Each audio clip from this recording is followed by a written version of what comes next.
Hello guys, welcome back to my channel epic kids. ఈరోజు మన YouTube ఛానల్లో వచ్చే రెసిపీ ఎక్కడ చూసిండరు. This is my home made special recipe. తప్పకుండా లాస్ట్ వరకు చూసి ట్రై చేయండి. ముందుగా ఒక కుక్కర్ పెట్టేసి ఆయిల్ వేసి తిరువాత వేసేయండి. ఆ తర్వాత ఈ సైజ్ క్యూబ్ సైజ్ కట్ చేసుకున్న బీరకాయ పీసెస్ వేసేయండి. వన్స్ బీరకాయ పీసెస్ వేసాక అదే క్యూబ్ సైజ్లో మళ్ళీ ఆలు పీసెస్ వేయాలి. మనము బీరకాయ ఆలు క్యూబ్ సైజ్ ఉంటేనే అది కుక్ అయిన తర్వాత కూడా స్మాష్ అవ్వదు. ఆ తర్వాత క్యారెట్ ముక్కలు వేసేయండి. ఆ లాస్ట్లో పచ్చిమిర్చి పీసెస్ కూడా వేసేయండి. అన్నీ వేసేసి ఒకసారి కలిపేసి తగినంత వాటర్ వేసి ఫస్ట్ అవి బాయిల్ చేసేయాలి. ఒక 2 విజిల్స్ పెట్టేసి తీసేయండి. కర్రీకి మనం ఎటువంటి కారం యూస్ చేయం కాబట్టి తగినన్ని పచ్చిమిర్చి పీసెస్ ముందే కట్ చేసుకొని యాడ్ చేసుకోండి.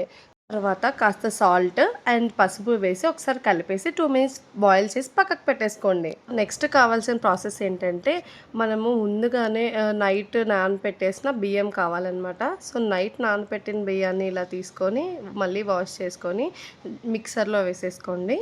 తర్వాత పచ్చి కొబ్బరి పీసెస్ వేయాలన్నమాట.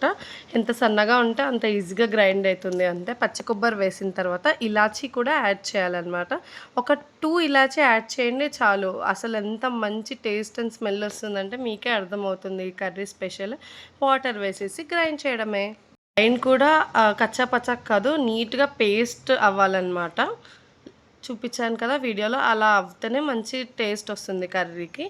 ఆల్రెడీ బాయిల్ అవుతున్న మన వెజ్జీస్లోకి మనం ఇందాక గ్రైండ్ చేసుకున్న పేస్ట్ వేసేయాలి. సో ఓన్లీ లో ఫ్లేమ్ మీద మాత్రమే ఇది కలిపేయాలన్నమాట. సో ఓన్లీ లో ఫ్లేమ్ మీద పెట్టి ఒక 2 మినిట్స్ ఫస్ట్ కలిపేసేయండి. ఆ తర్వాత మళ్ళీ కొన్ని వాటర్ వేసి యాడ్ చేయండి. ఎందుకంటే మీకు బాయిల్ అయ్యే కొద్దీ అసలు ఇది గ్రేవీ కాస్త అంత స్టిక్ అయిపోతుంది వెజ్జీస్కి. సో చాలా గట్టిగా అయిపోతుంది కాబట్టి లో ఫ్లేమ్ మీద మాత్రమే కుక్ చేసుకోవాలి. ఆల్మోస్ట్ ఒక 4 to 5 మినిట్స్ మనం లో ఫ్లేమ్ మీద మాత్రమే కుక్ చేయాలన్నమాట కర్రీని. అప్పుడైతేనే వీడియోలో చూపించినట్టు కొంచెం టెక్స్చర్ చేంజ్ అవుతుంది, అలాగే కలర్ చేంజ్ అవుతుంది, కొంచెం గట్టి పడుతుంది కూడా. ఎటువంటి కారం లేకుండా, స్పైసెస్ లేకుండా మంచి రెసిపీ అండి ఇది. మీరు కూడా తప్పకుండా ఒకసారి ట్రై చేయండి. చపాతీకి సర్వ్ చేసుకొని హ్యాపీగా తినొచ్చు. మీకు కూడా ఈ రెసిపీ నచ్చినట్లయితే కామెంట్ చేయండి. ఇంకా ఎన్నో ఇంట్రెస్టింగ్ రెసిపీస్ కోసం please do subscribe to my channel guys. Thank you.